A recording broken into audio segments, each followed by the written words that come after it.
बिस्मिल्लाहिर्रहमानिर्रहीम। अस्सलाम वालेकुम। आज मैं बना रही हूँ आलू की भुजिया। आलू कट के रखे ने, प्याज कट के रखी है, अदरक है, लसन, सब्ज़ मिर्च इन्हों पीसना है। उसके बाद पवंदियाँ मिर्च है, दादन मिर्च है, सब्ज़ दूसरी सुरख मिर्च है, हल्दी, नमक, असबे जायका, गर्म मसाला है, पीसना है। और ये है मेथी, कसूरी मेथी है। मैंने उम्मीद है कि मैं बनावा दी और तुम देखो दे, तुम पसंद करो दे और तुम बनाओ दे। देसी तरीके दी है और मज़ेदार बनती बहुत ज़्यादा। सब्ज़ धनिया भी पावांगी। मैं 1 गिलास पानी पाया है, जरा अच्छा उबलेगा। ये होगा कि जो प्याज ने वो थोड़े मैश हो जाते। उसके बाद मैं अदरक लसन का फ्लेम मैं तेज़ रखा, आग मैं तेज़ रखा इस वास्ते कि जल्दी हो जान दे।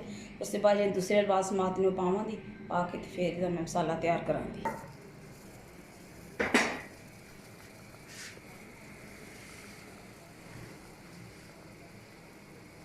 मिर्चा इन्हों का पेस्ट पाया, ये थोड़ा जहा मैश हो जाए। इसके बाद ये फिर दूसरे मसाले पावांगे।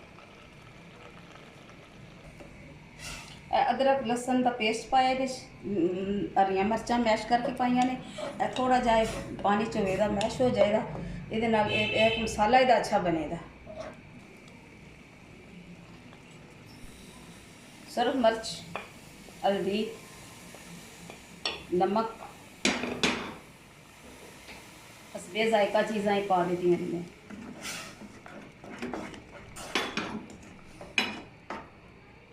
और ये मैं घ्यो पावा, इस बाद मसाले मैं भुना दी।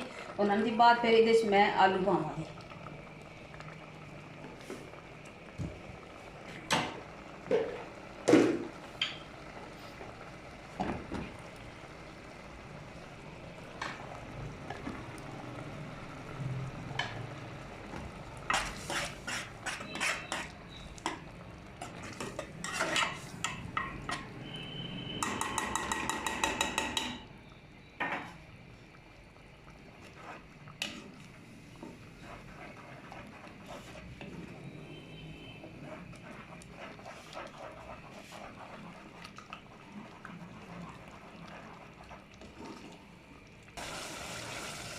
मैं आलू पा लेंगे और बहुत अच्छी तरह भुनना है, बहुत अच्छी तरह भुनना है।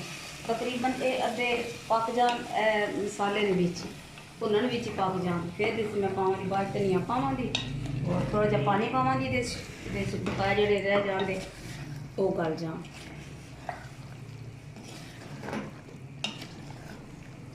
मैं बना रही हाँ तो मैंने उम्मीद है कि तुम एक बार बनाओ दे। देसी तरीका है, बिल्कुल सादी।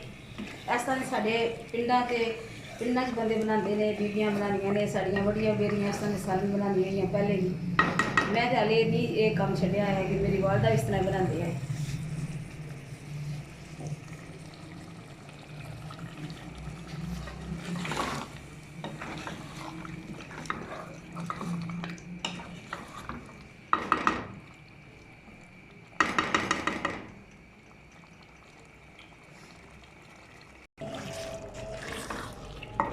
थोड़ा जहा मसाला इदा भुन के मैं जरा अब तेज़ करनी है। ये हम ना ये ग्रेवी जी बन जाएगी। उसके बाद फिर इसमें पानी पा देंगे।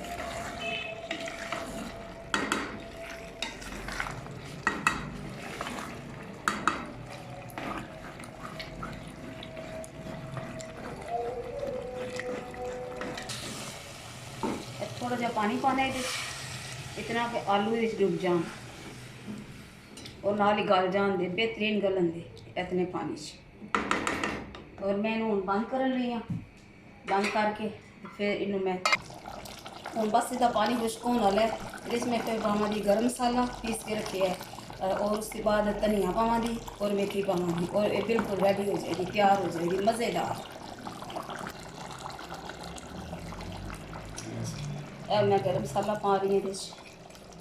मैं गर्म मसाला जो है ज़्यादा मैं हथ नाल कुट के पानी हाँ। मैं मशीन वगैरह मैं इस्तेमाल करती हूँ इस वास्ते वो ज़्यादा पीस करता है, वह जायका नहीं रहता है। वैसे भी मेरे घर से ज़्यादा पीसिया चीज़ें जो भी इस्तेमाल करते हैं मशीन भी। मैं पा रही है मेथी, कसूरी मेथी है। उसके बाद मैं पान लगी है धनिया। और इन मैं हुण मैं चूल्हा बंद कर दियांगी। ते ਜਿਹੜੇ ਮੇਰੇ ਦੋਸਤ ਅਹਿਬਾਬ ਤਿਆਰ ਹੈ ਸਾਲਨ ਨੂੰ, ਤੇ ਇਹਨੂੰ ਤੁਸੀਂ ਪਕਾਈਓ ਔਰ ਇਹ ਮਜ਼ੇ ਦਾ ਵੈ। ਤੇ ਜਿਹੜੇ ਮੇਰੇ ਦਿਹਾਤ ਦੇ ਨੇ ਦੇਖਣ ਵਾਲੇ, ਉਹ ਤੰਦੂਰ ਦੀ ਰੋਟੀ ਨਾਲ ਖਾਣ ਤੇ ਬਹੁਤ ਮਜ਼ੇਦਾਰ ਹੈ। ਔਰ ਸੁਬਾਹ ਨਾਸ਼ਤੇ ਵਿੱਚ ਅਗਰ ਖਾਣ ਤੇ ਪਰਾਠੇ ਨਾਲ ਬਹੁਤ ਮਜ਼ੇਦਾਰ ਹੈ। ਔਰ ਖੁਸ਼ਕ ਰੋਟੀ ਹੋਵੇ, ਫੁਲਕਾ ਹੋਵੇ, ਉਹਦੇ ਨਾਲ ਵੀ ਬਹੁਤ ਮਜ਼ੇਦਾਰ ਹੈ। ਬਹੁਤ ਮਜ਼ਾ ਆਇਆ ਤੁਹਾਨੂੰ ਔਰ ਯਕੀਨਨ ਤੁਸੀਂ ਪਸੰਦ ਕਰੋਗੇ। और एक गुजारिश भी है कि मेरे चैनल में सब्सक्राइब करो और मेरी हौसला अफजाई करो। मेरी थोड़ी हौसला अफजाई करने नाल मेरा जो छोटा जा काम है ना, ये वास्ते मेरी अच्छा, मेरे वास्ते होएगा अच्छा, बेहतर साबित होएगा।